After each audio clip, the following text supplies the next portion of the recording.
gitondo cya kare ubwo izuba ryavaga riyaga ku misozi y'u Rwanda ariko kandi ahegereye ku kiyaga cya Kivu.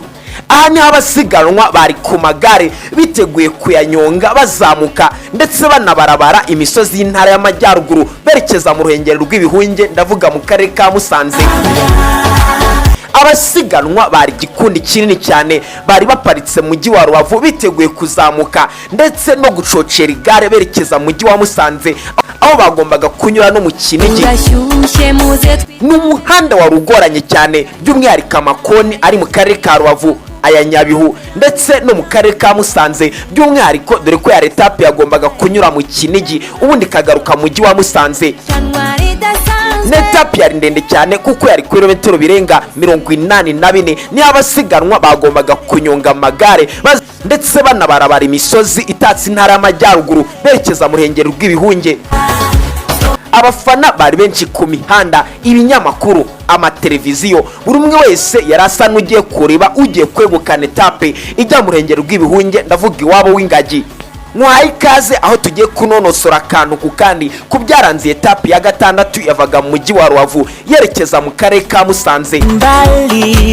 N'etape yagoye benshi harimo abanyarwanda benshi, mahita mugira amatsiko yo kumbaza muti ese umunyarwanda yaje ku mwanya wa kangahe? Nanjye ni windogoya kuko nabyo biri mu byo ndavuga muri iki kiganiro. Mwahaye ikaze muri etape yo gukaraga ipine ry'igare uva mu mujyi wa Rubavu werekeza mu ruhengeri rw'ibihunge, aho ingagi ndetse n'ibindi byinshi biboneka mu mujyi w'ubukerarugendo. Mbege mwahaye ikaze aho abasiganwa bakuye ipine ry'igare mu rwuje imisozi igihumbi bashakisha uri buze kwambara umwenda w'umuhondo, ndavuga mayo jaune. Njye ndi Rambo na Jacques, iyo ni Sura TV 1, umurongo mugari byegeranyo mugezwaho. Nyaboneka turagusaba inkunga yo kwadukanda subscribe kugira ngo ibindi biganiro ndetse n'ibindi byinshi byiza binyura kuri uyu muyoboro bize gusesekaro kujye by'umwihariko ibyerekeye ikaragwa ry'ipine ry'igare mu rwuje imisozi igihumbi. Ikaze abasiganwa b'ibihugu bitandukanye bahurira mu gihugu cyacu. Ku isaha y'isa 7 nibwo abatuye mu mujyi wa Rubavu bari batangiye kwirebera ubwiza bw'igare banyonga barwana no kuzamuka amahoko. Igikundi cyatangiye gifite imbaraga nyinshi ndetse no gusatirana gukomeye. Aha niho harimo amakipe nka NCN Development Team, Suda Quick Step Devo Team ndetse na Movistar Team Academy ndetse na Team Amani yarimwe abanyarwanda, yakazamo na Bike ID. N'amakipe yari yiganjemo ibihugu bya Eritrea ndetse n'abandi benshi bitabiriye irushanwa. Bose bari biteguye kunyonga igare bazamuka berekeza mu ruhengeri rw'ibihunge. Mu birometero bya mbere barwana no kuzamuka amahoko, habayo gushondana kw'amakipe yombi, aho buri umwe wese yarwaniraga kuzamuka umusozi ari mu imbere. Aha niho abasore ba NCN batangiye gucika igikundi bari bari kumwe maze babasigaho amasegonda 30. Itaman Inyoni yashatse kugaragaza amayeri menshi akizamuka bava mu mujyi wa Rubavu, ariko ntibyaje kumukundira kuko igikundi cyamuvumbuye hakiri kare maze batangira kumugendaho. Uko bazamukaga bigogwe niko imbaraga z'abakinyi zagendaga zirushaho kuba nyinshi, buri umwe wese ashaka kunyonga igare arwanira kugenda ku ruhembe rw'imbere. Nibwo Henok Mruba ukina ikipe ya Eritrea, Melawi Kudusi umunya Eritrea ndetse na Henik Avancini wa Swift Pro Cycling batangiye kurusha abandi imbaraga maze batangira gucika igikundi bari kumwe.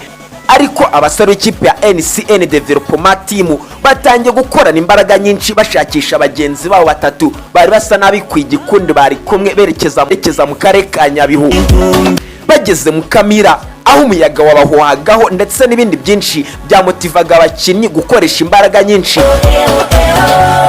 Bageze mu Kamira abakinnyi batangiye kunyonga amagare bashakisha udusozi tugufi twari twegereye imbere ya Mukamira, ariko igikundi kinini nacyo cyatangiye gucikamwe ibice, buri wese yirwanaho arwana no kugira ngo amasaha atamufata.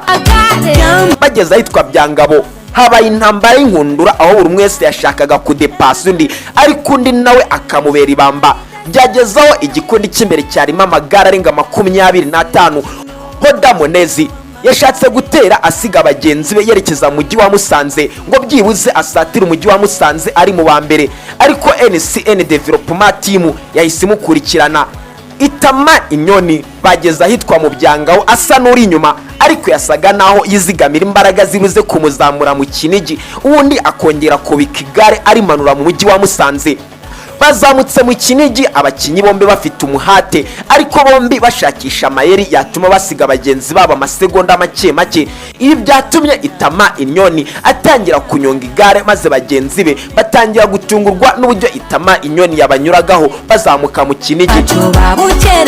Mu kuzamuka berekeza mu Kinigi, ibikundi byombi ndetse n'amakipe yombi yatangiye gushira ku karubanda abakinyi b'ibihangage bakomeye bari bitezweho gutwara etape, maze amatsinda yombi atangira gufungirana imihanda, buri wese ashakisha uburyo mugenzi we yacomoka maze agatoroka igikundi bari kumwe, ubundi akegukana etape y'uyu munsi. Ariko buri etimi byapangaga sibyo indi yapangaga, dore uko byagenze. Bageze mu birometero 2 bya nyuma winjira mu mujyi wa Musanze, NCN Development Team yahise itangira kunyonga cyane, maze itangira kwibasira agace k'imbere. Luke Talking yakoze akazi ko gutegura sprint, maze muri metero 300 za nyuma Itaman Inyoni ahita asohoka mu gikundi bari kumwe, dore ko ikipe yari itangiye kumutegura inzira.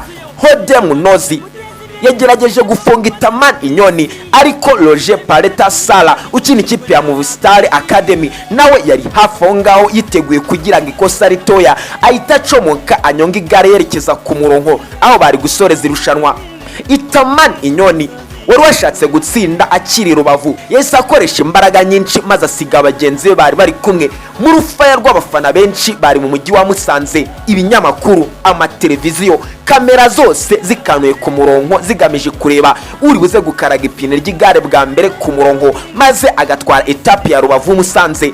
Itaman Inyoni yaje kwitwara neza, maze akoresha amasaha 2 n'amasegonda 59.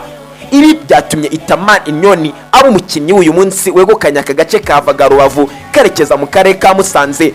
Urutonde rwaje kurangira Itaman Inyoni ukina ikipe ya NCN Development Team abaye wa mbere, akurikirwa na Luka Final Talking ukina ikipe ya NCN Development Team, nabo bakurikiye na Hodal Munozi ukina ikipe ya Suda Quick Step Devil. Ku mwanya wa 4 haza Roger Paleta Sala ukina ikipe ya Movistar Team Academy. Ku mwanya wa 5 haze Jamin Zamke ukina ikipe ya Lembla Darnet. Ku mwanya wa 6 haje Henok Mulba ukina ikipe ya Eritrea, mu gihe ku mwanya wa 7 haje Henrik Avancini ukina ikipe ya Swift Pro Cycling. Ku mwanya wa 8 haje umunyarwanda Eric Muhoza ukina ikipe ya Team Amani. Ni mu gihe ku mwanya wa 9 haje Yoel Habatiba ndetse ukina ikipe ya Bike ID. Ku mwanya wa 10 haza Milawi Kudusi mwakunze ndetse wanegukanye etape zindi zanyuraga muri Nyungwe muri 2016. Ngayo rero ngukuko etape y'uyu munsi yazamukaga mu misozi miremire yerekeza mu ruhengero rw'ibihunge yagenze. Rubavu Musanze ntabwo yabaye etape gusa, ahubwo yabaye etape ya kimaranzara, aho abakinnyi bombi bagombaga kurwana n'imisozi y'intara y'amajyaruguru. Yagombaga kubakira babwira iti mwabonye byinshi, intara y'amajyaruguru yo nisanzwe, aho barebaga ibirunga ndetse n'amahumbezi yaturukaga mu kiyaga cya Kivu usatira ikiyaga cya Burera na Ruhondo.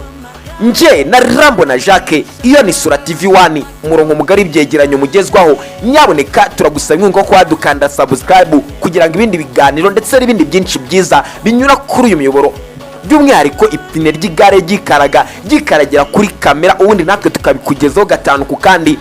Mugira impagarike n'ubugingo, amahoro n'amafaranga bijejete kuri mwese. Ciao ciao.